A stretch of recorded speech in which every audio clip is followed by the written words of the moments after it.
What is up, y'all? Welcome to the Three Wiggle Golf Show, where we talk shop, always go for it in two, and never, ever three putt. I am your host, Cole. Thank you guys all for being here. Today, we have a guest on the show. She is a former LPGA Tour player. She is of the Canadian variety, and she Oh, currently resides in Southern California. Her name is Rebecca Lee Bentham. Rebecca, welcome to the show. thanks for having me. Yeah, absolutely. So you live in Southern California, currently teaching in LA, but you grew up in Canada. So talk to me about your path to there. Yeah, so I was born and raised in Toronto. I started Okay. golf at the age of 12, and my dad got me into it just because he was an avid, like, recreational golfer.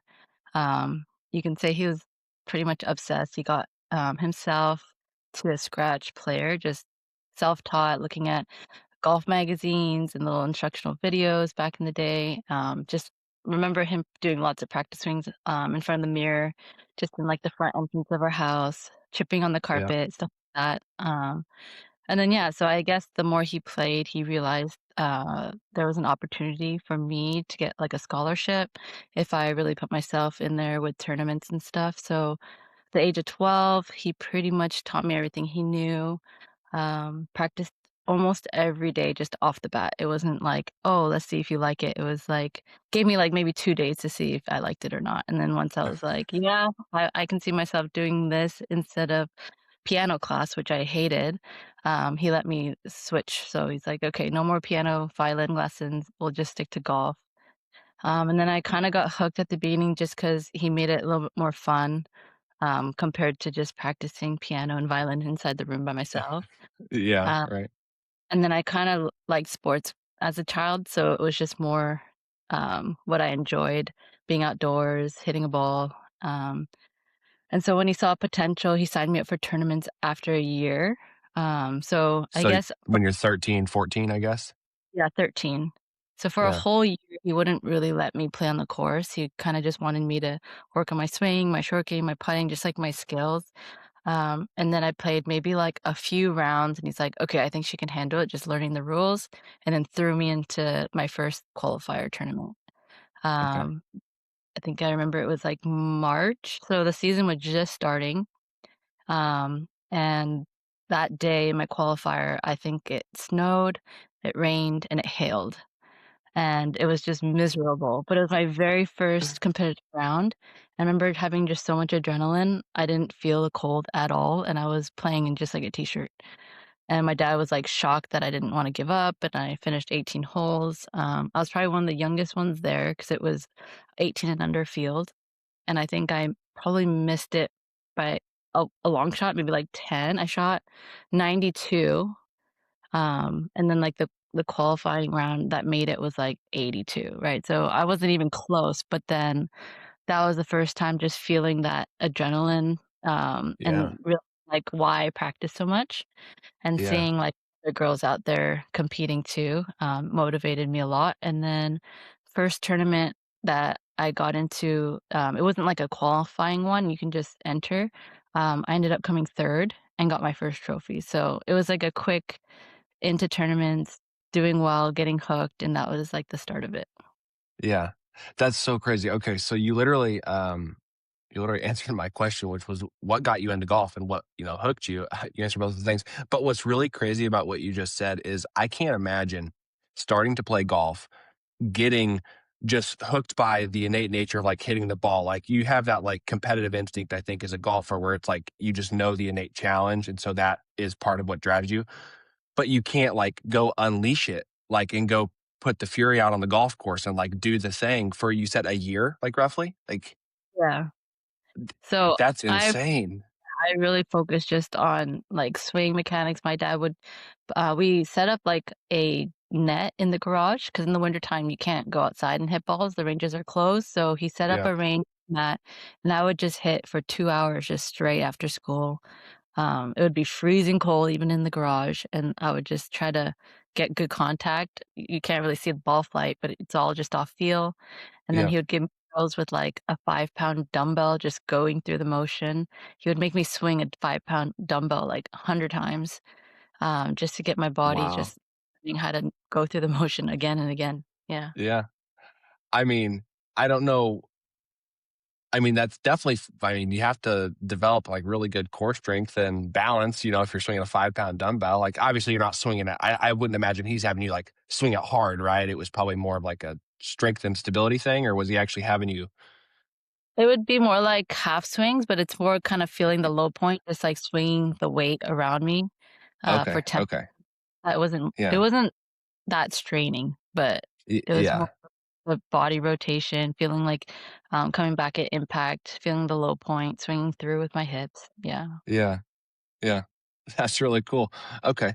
And then let's see. So obviously you played high school golf and then transitioned to college. You played at Texas, correct? Correct. I was a Okay. Longhorn. Yeah. Okay. So talk about your experiences there, like kind of transitioning from amateur golf. Obviously you had like, I mean, 92 in your first round out, literally ever your first round out, right? Yeah. Oh, no, not my first ever. But your First first tournament. yeah, keeping score, like, officially. Yeah, Yeah. I'm sorry. So I should have clarified. Um, there are like just plenty of grown men that have been playing golf for 10 years that would just kill to shoot a Yeah. 92, you know what I mean? So I just love to hear you say that. Wow, what a deal. Okay, I'm sorry. Um, so what was your transition like? Obviously, you're accelerating into amateur golf, and then you get an opportunity to go play at, just a powerhouse college. Yeah, so high school golf, I remember my high school didn't have a girls' team. There just wasn't any girls that played, but they did have a guys' team, and they let me play on it. Um, and I went to 2 high schools. So the first one was called Bayview Secondary School, and I remember do you know who Taylor Pendrith is Yeah, yeah, on the PGA Tour? Yeah, so we went to yeah, the same yeah, high yeah. school. We Okay, played, we actually played volleyball on the same co-ed team, and then a little bit of the golf team. Then I transferred to another school called Northview. And then Northview was kind of like a athletic gift they had, like, an athletic gifted program for, all sports, and the good thing about it was you get to kinda leave school a little bit earlier, so you have, like, a class during lunch period while other kids have lunch, and then you leave a class earlier to do your sports. Um, so there was actually a lot of other golfers, that went to my high school who were on the either national team or we call it provincial team. So they're really good players who are competing all the time, and those are the guys that I played on the high school team with, and I had to play against them. And there was one tournament where obviously I had to play the same tees as them. It was a windy and rainy day, and I think I played really well. Like, my short game was on. I think I shot 74 from the same tees as the guys. And then a guy on my team, I mean, he won the national championship as an amateur, so he's good. He had a yeah, bad right. yeah, I saw him, I'm like, "How'd you do?" And he's like, "Oh, it was horrible." I was like, "What'd you shoot?" He's like, "75." I'm like, "Oh my gosh, I beat him." And then I ended up winning the whole boys regional tournament, and then it made, like, Oh, headlines and all that stuff. So oh, that I was bet it did. yeah, so that was cool. So high school was fun, and then I did get recruited to, University of Texas. Well, I'm I assuming. Sorry to interrupt, but I'm sure you had some other offers, right? Yeah, so I actually almost went to Auburn. I looked at Okay. UNC, I looked at Virginia and a few others. I would say Okay. Auburn and Texas were my top 2 picks, and then the end I picked Texas. Okay. Cool. Yeah. Yeah. So Texas, just because something. What pulled you to Texas? I guess was it the program? Was that part of it? So I had a friend, growing up playing junior golf with. She actually was a year older than me, so she was already there. And Yeah. she convinced me to just have, a visit and check out the campus, check out the golf course and all that stuff, and when I met the coach and the team, I kind of felt more like I belonged there than Auburn. So I visited both Okay. schools. I just saw Yeah. myself being, I guess, happier at Texas, just the city vibes and the people there Yeah. matched with Yeah. Did you uh, like Austin? I loved it, yeah. I think Yeah. it one of my favorite cities that I've ever been Yeah. to. I'm dying to go. I'm a huge musician, and so they have obviously like a wonderful music scene in Austin, and I love blues, and so there's some massive roots there with that. Anyways, and so um, that's really cool. So okay, so you play through college, you obviously have success enough, and you go to turn pro. So now you're just traveling the world playing professional golf, right?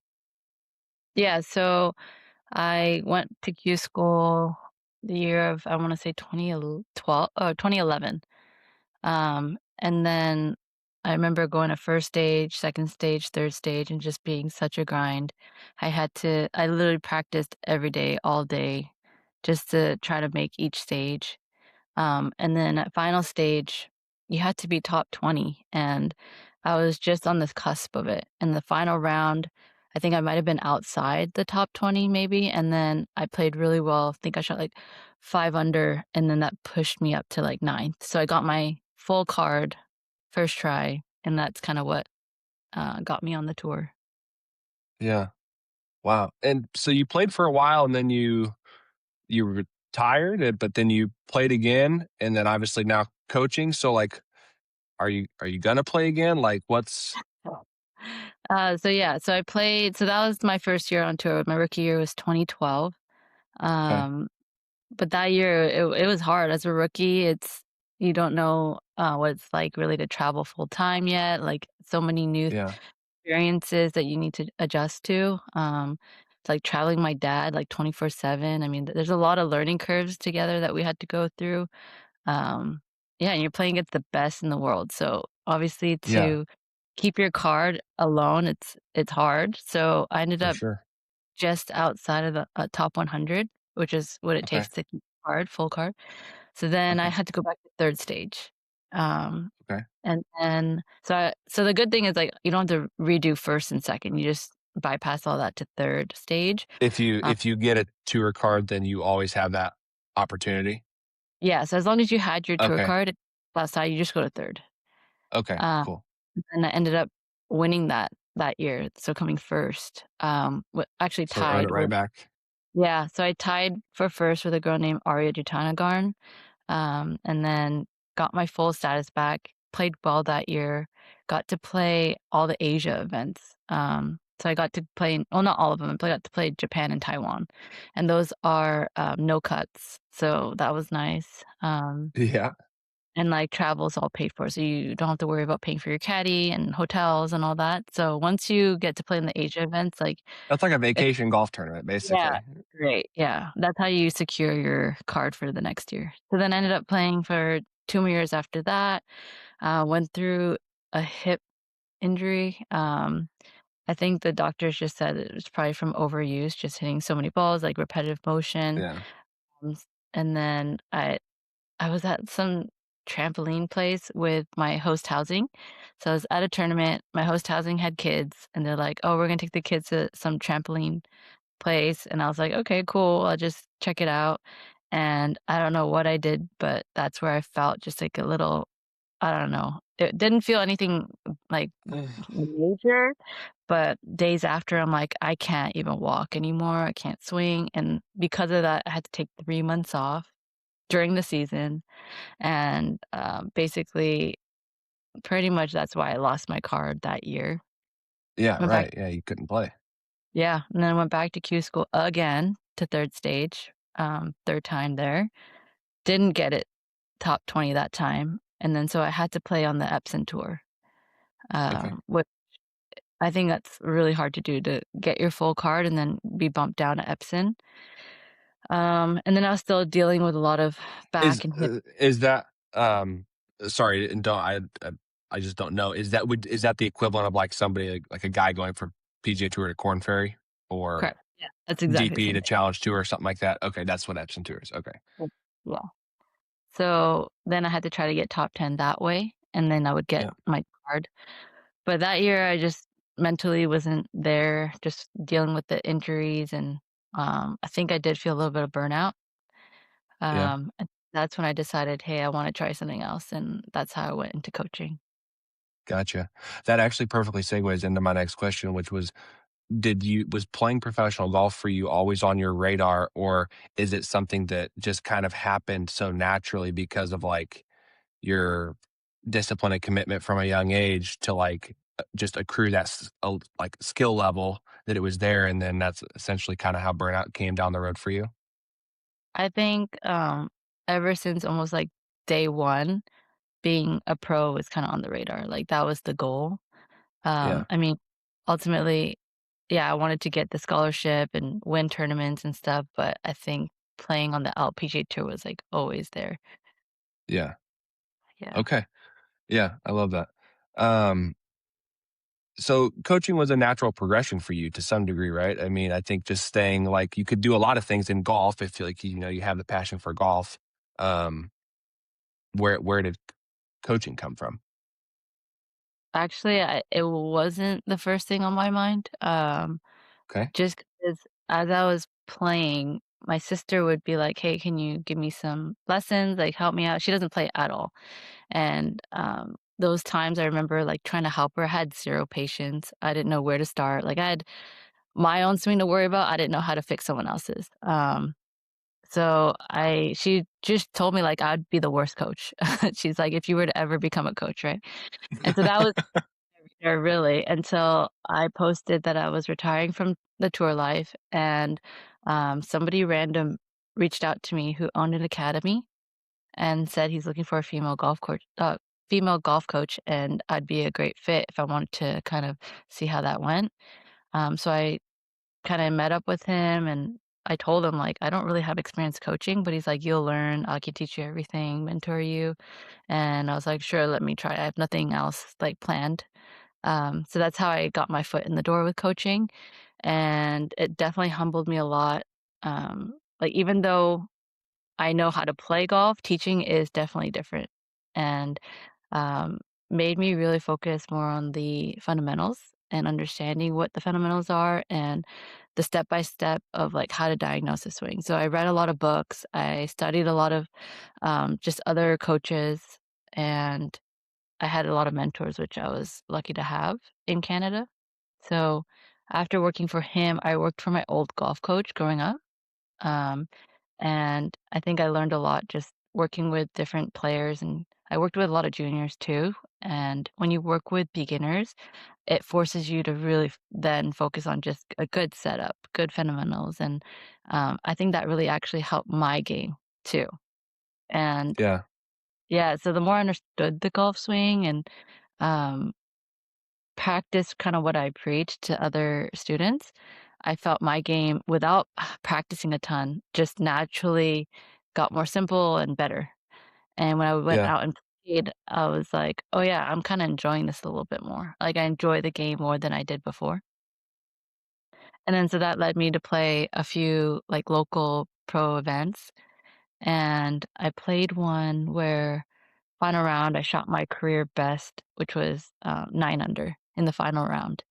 And it was just a 2-day event, but that event, if you win, gets you an exemption to the LPGA Canadian Open. And so because I won that event, I got to play in the Canadian Open that year.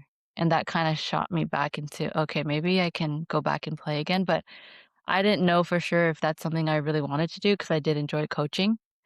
But after kinda thinking about it, and because I'm kinda, like, pretty spiritual, like, I would pray about it and see if that's something that's, like, feasible. Ultimately, I came with a decision like, yeah, that's something that I think, I should open the door to. So, in 2019, I went back to Q school, and that's kinda where I did my second try at it. Yeah. Yeah. Okay. So I guess I was earlier I was thinking like that was like the end, that was before you had like made another run at it. So you played then for how long? For another 3 or 4 years, right? Or Yeah. was it not quite that long?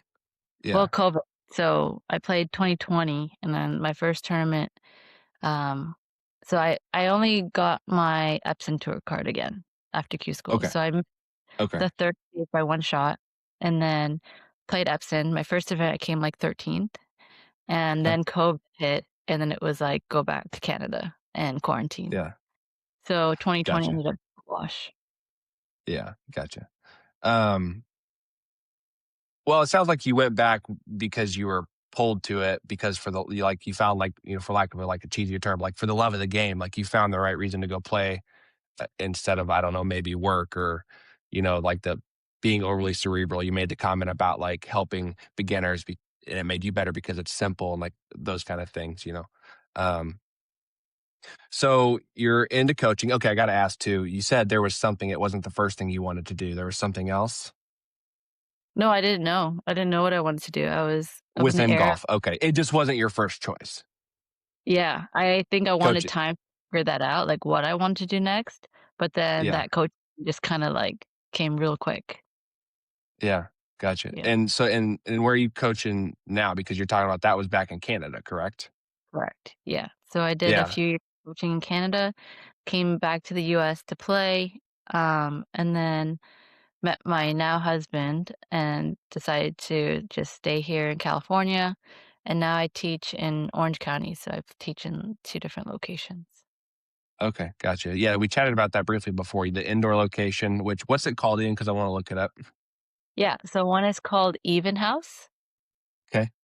and so they have 4 simulator bays, and they use the space as, like, a social club, but they have state Oh, of the okay. art. And then the other place is called Golfio, which is more of a golf store, so you can go in. It's kinda like a Roger Dunn, but they have a lot of the more of the hip stuff like Malbon and stuff from Korea. So a Yeah. lot of a lot of Asian influence in that one. Gotcha. The Even House one, I think, is the one I saw on your social media. It's got this like wicked short game area. They got indoor bunkers and chipping greens and all this awesome stuff. Yeah. Um, we don't have anything like that here in Central Missouri. So I was looking at that like kind of an envy, you know. But um, so I want to definitely touch on your coaching. I mean, you obviously have a wicked expertise in just playing the game of golf and a wealth of knowledge about golf in general. And now you've coached golf for a considerable amount of time. So um, do you have any of your first thought? Do you have any of your own philosophies that you've used with your students that over your time of playing and learning that you found seems to resonate with students? Yeah, like I said earlier, I think the fundamentals again are something that I really focus on just because. Growing up, I don't think I did much of that. I think I was always tweaking things here and there, had a lot of different coaches, and I feel like the thing that helped me the most was when I went back to learning just the basic setup, basic movement, sequencing, stuff like that. But then another big thing is like, how do I develop more power and speed, which is something that I wish I had when I was on tour. I don't think I did enough of that. And that's why I think that I kind of burnt out because when you don't have the power and the speed and the distance out there, you're kind of grinding it out with your short game a lot just because the game has gotten so long, I guess. The courses are getting Right. longer, the course is getting tougher. Um, so I heavily relied on my short game. And I think the days where I wasn't hitting well and my short game wasn't great, it was just hard. Whereas Yeah. nowadays, when you do have the distance, you have a huge advantage. So I try to Right. emphasize that with my junior players. So I always practice speed training with them. I try to get them moving in a very athletic way. So I'll give them a lot of exercises and drills that not necessarily hitting the ball, but getting them to just build power at a young age so that we Yeah. can hone in more of the like hitting straighter later on down the road, like learning how to shot shape and stuff like that later down the road. But, yeah, I feel like there's a sequencing in how we train that way. Yeah. No, I totally agree. And especially like you said, I mean, the distance it's always been an important part of the game, but like now it's like critical because if you don't hit it, on like the upper third of distance on your tour, like you're kind of at a big disadvantage, you know. Yeah. So um when it comes to putting, short game, full swing, are there any like so I talk about this a lot on the show, which is like avoiding swing thoughts if at all possible when you're on the golf course. And so as somebody who's played golf at a very high level, I'd love to get your thoughts on that specifically. But um I also understand that like the necessity of using swing thoughts to your advantage when you're doing block practices on the range or you're working on short game shots because there's a myriad of those. And then and obviously like putting as well. And using those to get your body in like the most effective position, through all the positions of the swing. But when you're on the golf course, I firmly believe that you need to just play reactive. You need to go play the golf course how you best see it and do everything you can to not make mental mistakes, like just not choosing the wrong shot because that's an easy thing to do when you lose focus. What do you think about that? So I'm actually a player that I don't think I've ever played without a six swing thought. Like, I Okay. always have at least one thought in my mind before I pull Okay. the trigger. Okay. So, yeah, Um, I don't like to have 0 thought and just to hit a ball. yeah. Okay. No, and that's fine, and that's actually the only acceptable answer that I'll take from someone. And so I'm sure you're familiar with Bob Rotella, but and maybe you're not, but the sports psychologist, he's worked with Rory, and I think he maybe has worked with Nelly, but plenty of professional athletes. But when he talks about golf specifically in his book, he says ideally you should have no swing thoughts, but if you must, you can have one and only one. And I'm like, I totally get that because at least it's putting you in a position of complete focus, you know. And so I can respect that, and I think it still breeds good results. Um, and I would be lying if I said I didn't do it myself. If it was, for instance, like, hey, I need to hit a really low ball off the tee, like I know that I need to be thinking about like one specific thing to create that shot, you know. Right. So and you've always been that way since day one. Yeah, well, that's how I am, just, like, every shot's different, so I need to have a thought to help me hit that shot. Like you said, like, Yeah, it might not it's not like a swing thought as in, like, "Oh, make sure I feel more cupped here," or "Make sure my face is open more here." It's, just to have a thought like that, that's more block practice, but when I'm hitting a shot, I might think, like, "Oh, tempo," or, like, if I'm hitting a low shot, then maybe have a shorter follow through, have the ball more yeah. back in my there's thoughts that go in my mind that I'm not just like, "La da da da, hit." I Right, right. I think a lot during, like, an actual tournament where get to my ball, I assess the lie, then think like, "Oh, the ball is above my feet." Then I'm thinking as I set up, like, "Let me choke down." So there's always, like, Yeah. thought in my mind, as I go through the shot. Okay.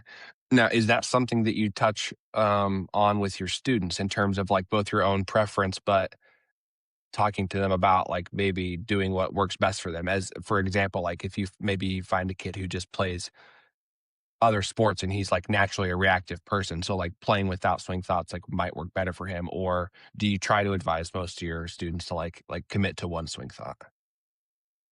I think if they have 0 thought, I feel like it's hard to focus, right? So I'm more about analyzing your shots. It might not be like you have Okay. to have swing thought per se, but, being a little bit more analytical, especially, like, when they're learning how to play the game, because Yeah. they not understand, like, "Oh, what is the difference between a downhill lie, uphill lie? What's the shot gonna do? How's that gonna affect my setup?"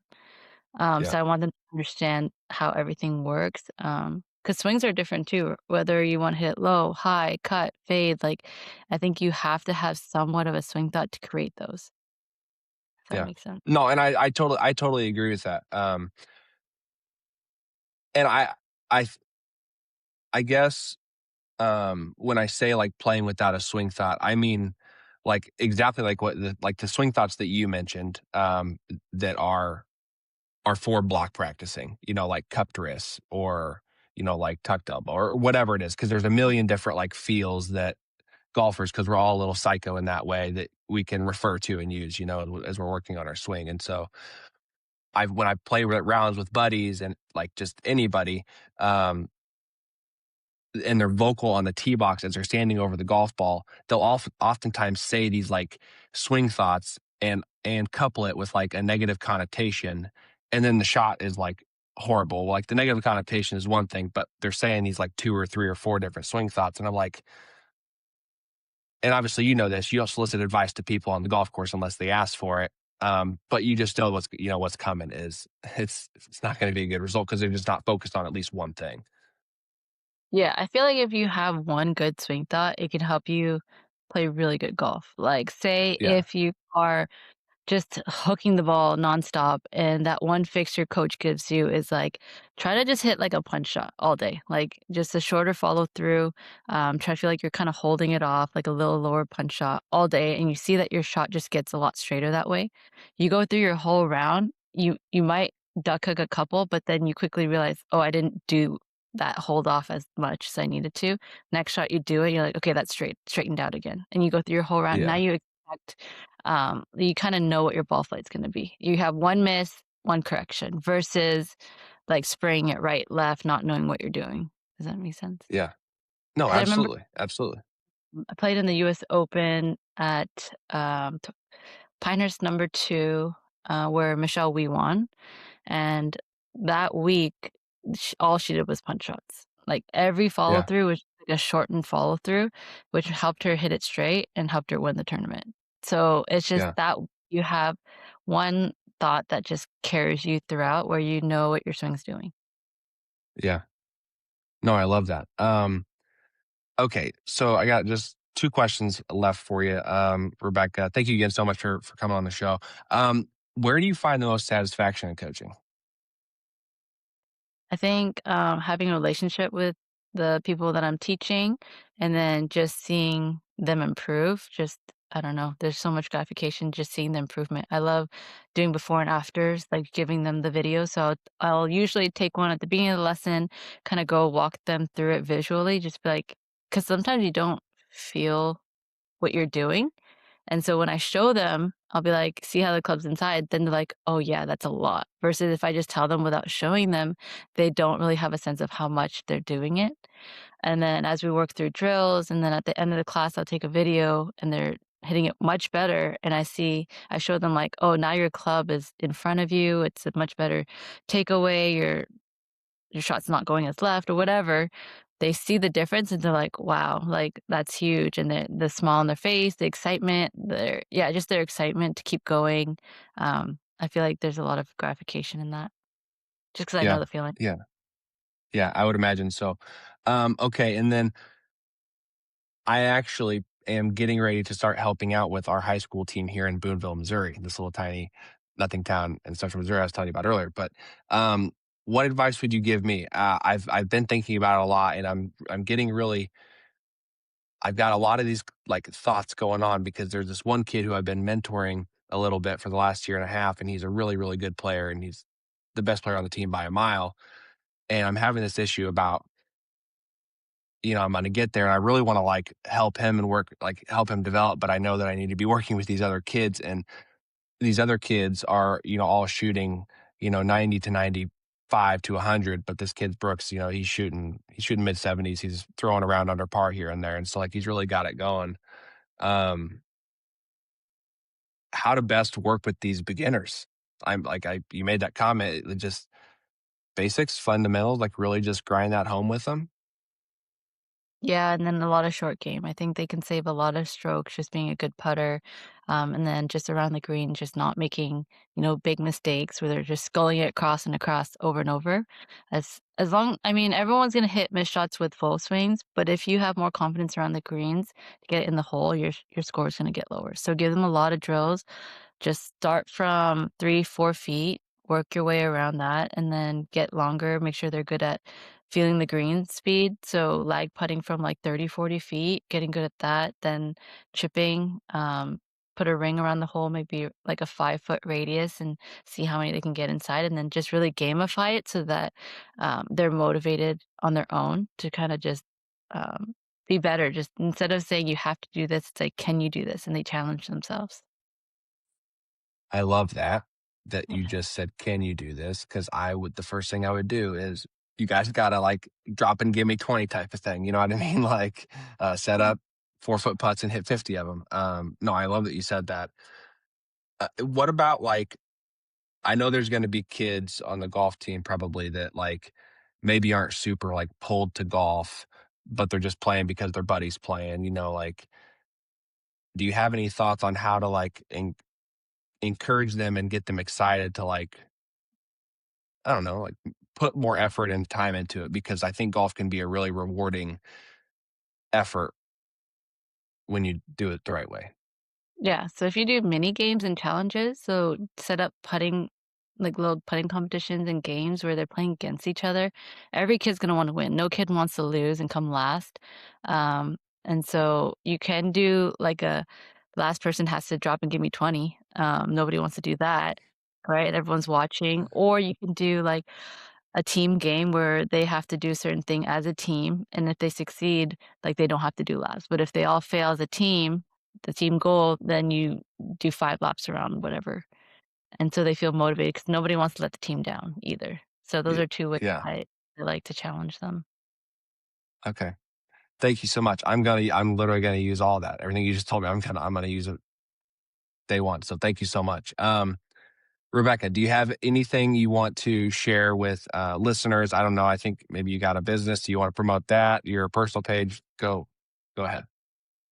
Oh, I don't know, I don't really self-promote that often, but yeah, if you're in Orange County looking for a golf coach, you could probably find me easiest on Instagram, at @rleebentham, and then just shoot me a DM, happy to help out.